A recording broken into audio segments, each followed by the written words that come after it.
Hey guys, welcome back to my channel. So today I am showing you how to stop your face from looking super cakey like this guy over here. So what I did for you guys is I showed you step by step on this side how to get the most coverage out of everything that you're using without it looking textured, rough, thick, and cakey. On this side, I showed you all the things that you're not supposed to do. I think you can tell. It's making me really sad right now just looking at it. It's so bad. Unless you're far away, I would say, yes, you look good. But close up, it's scary. It's a scary sight. So I wanted to show you the don'ts. Remember that everything that I do on this side of my face is something that I've done and learned from. So if you're doing something that you love, then keep doing it. Let me know if you do any of the don'ts. I want to know. Put them in the comments. So if you want to learn how to stop the cake face from happening on your face, then go ahead and subscribe to my channel and hit that notification bell so you can be part of the quad family. And without further ado, let's get on with the video. Before any of us start with our makeup, we want to make sure that we have nice, clean skin. What I would advise you guys to do is go and wash your face. Make sure you exfoliate. Exfoliating your skin is going to remove the dead skin cells from the very top layer of your skin. It's going to give you more of a smooth feeling to your skin. After you've exfoliated your skin, it's clean, you've removed the oil, the dirt, you're ready to moisturize your face, whether you have oily skin or dry skin. Personally, my skin is a little dry / combo. No matter what season I'm in, it's a little bit dry always. So that's kind of the skin type I have. So what I like to do is use a thicker, heavier moisturizer during the day and night. So I've actually found this one. This is the Yuza Sorbet Sheer and Strong Protection. I use this for my daytime moisturizer. So I'm gonna put that on the good side of my face, the part that is going to look flawless and smooth and poreless. So I'm gonna put that all in my hair. Just put it all in my hair. Just really get in there. After you've applied your moisturizer, don't go straight in with a primer and foundation. You want to wait a little bit till that sets in your skin, kind of dries, and then you can go in, because if you go straight in there, it's going to look uneven because it's still wet. You want to wait till things dry on your face. You don't want to go in when they're still fresh and wet. So give it a second. I'd say about 30 minutes before you actually start doing your foundation and your makeup, if you can wait that long. If not, get a fan, get a little baby fan. We are dry, we're ready for our primer. Or if you're feeling lazy and you don't want to use a moisturizer and then a primer, you just don't have time for that, you can always get one of these guys. This is from Smashbox. It's the Photo Finish Hydrating Primer, so it's going to give you the best of both worlds in one tube. This is a good one for us dry girls who have trouble with the desert happening on our face. But if you have oily skin, I would suggest you use a mattifying primer. Cover FX has a great one. So does Makeup Forever. They have the base 1 mattifying primer. The formula is very thin and lightweight, so you don't feel like you have a thick layer. But the good thing is if you have oily skin, you are gonna look younger longer. So I'm jealous. So now that that is set into my skin, I'm gonna go ahead and use this primer right here. This is from Erborian. This is the Pink Perfect Cream. This is one of my current favorite primers because it does help reduce the appearance of texture. A little goes a long way. And also if you have kind of dull skin, this is gonna help brighten your skin up. And when I have thicker primers, which is always, I always like to pat them into my skin because they are going to get into those pores and fill them out so it looks like you have a smoother surface. I don't normally do this all the time, but just for the sake of my other viewers out there that do like to color correct their face, I want to show you how to do this properly so you don't have a cake face. To be honest, the more layers that you put on your face, the higher chance you're going to have a cakey looking face. I'm going to color correct around my nose. I like to use my fingers because the natural warmth of your hand will heat up the product and it's just gonna apply smoother and softer. I'm literally dabbing on the smallest amount. It's gonna help cancel that out. I personally don't like color correcting under the eyes because my eyes are very deep set. I feel like if I add foundation, concealer, powder over the color corrector, that's just another layer of cake. We are going to choose a foundation that is right for our face. So I'm usually dry normal, dry combo. So what I'm going to use for my skin type is from Loreal. This is the Infallible Pro Glow. and this is for normal to dry skin. Usually a medium coverage. I can kind of build it up to a full, I feel like. It does have a more luminous finish, so if you are used to having that dry, dull looking skin, this is going to be a really good one for you.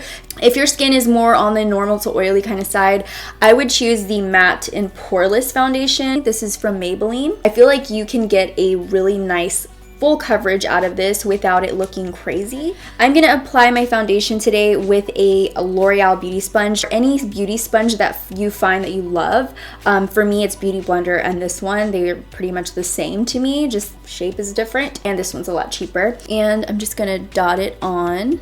You always wanna start off with the thinnest layer of foundation, let it dry, and then see if you need more. I like using a sponge rather than a brush because it soaks up the excess product. Also, it pounces lightly onto your skin, so it gives you the most softest airbrushed look. The brush creates this micro exfoliation on your skin that really shows all the dead skin and brings up the flakiness. So I just applied a light layer. I'm gonna let that sit and apply another layer because I do like the cake, but I don't like to look like the cake. And I like to keep the foundation away from the under eyes because the more layers, the more cakey look that you're gonna get. On this side of my face, I'm gonna use a foundation that is not for my skin type, and I didn't prime, so you do the math. And then I'm gonna use a brush. Let's make it worse. Not only are we going in with a brush, we are also going in circular motions, which is going to bring up that flakiness. So I'm gonna go under the eyes, put a lot of foundation under there. This side still needs some work. This is 2 layers of foundation on this side. This is one big glop of foundation, to be honest, and a lot of concealing under the eyes with the foundation. So the next step we're gonna do is concealing. Concealing to me is, I don't know what I'd do without concealer. I'm gonna go in with the Tarte Shape Tape in light medium. This concealer is awesome because it doesn't crease on your face. It doesn't enhance those fine lines. It has a lot of amazing skincare properties that can only help your skin. This concealer is thick, so you don't need a lot of it. So what I'm gonna do is just put a dot right here. For me, this is the darkest area of my eye. I'm gonna go down here. I never like to follow the actual shape of my under eye circle because that will give you a reverse raccoon eye. And what this is going to do is also make your eye look a little bit more lifted, brighter, younger, awake. Everything that you want in life is going to happen with this concealer.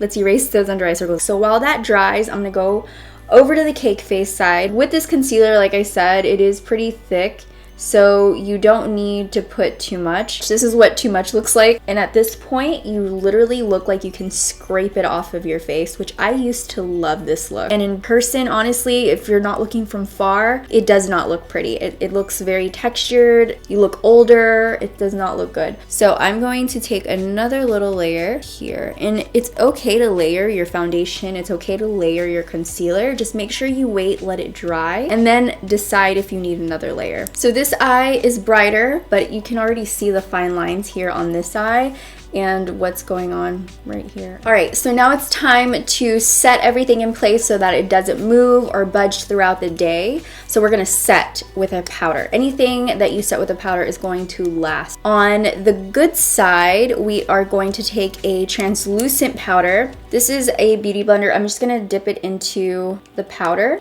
and then I'm going to set underneath the eye so it doesn't crease and it lasts long. You want to make sure you're not putting too much of this on your face because that can actually bring up those fine lines. So look up into the heavens as far as you can, make sure there's no fine lines, and then go in with your beauty blender. I'll let that sit for a while it does its job. We're gonna go to this side of my face, and on the wrong side, what I'm going to do is something that I would always do because I loved just coverage out of any and everything that I used. All right, so we're gonna use a compressed powder that it has a lot of full coverage. I'm gonna load up my brush to do this. So I'm gonna go ahead and do that all over my face.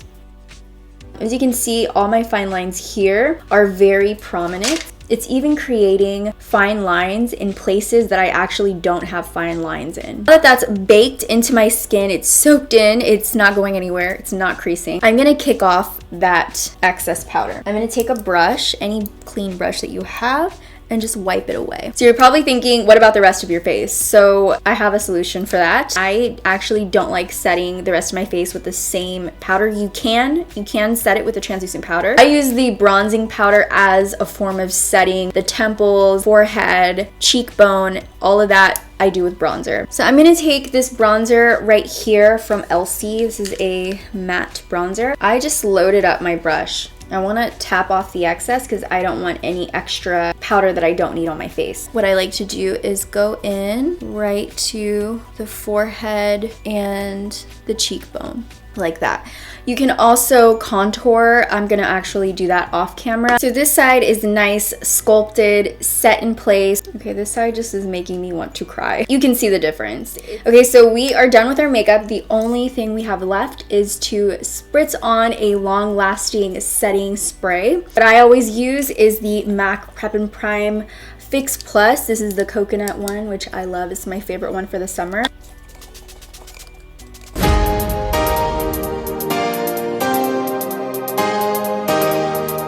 Thank you guys for watching. I hope you enjoyed this video and picked up a few more techniques that you didn't know before, learned some new things. Let me know if you have or if I've helped you. I love hearing that feedback. If you want to see more videos from me, I will have them over to the side so you can check them out right there. Before I let you go, I want you to go out into the world with an open heart, open mind, open ears, and be willing to accept any and everyone into your heart.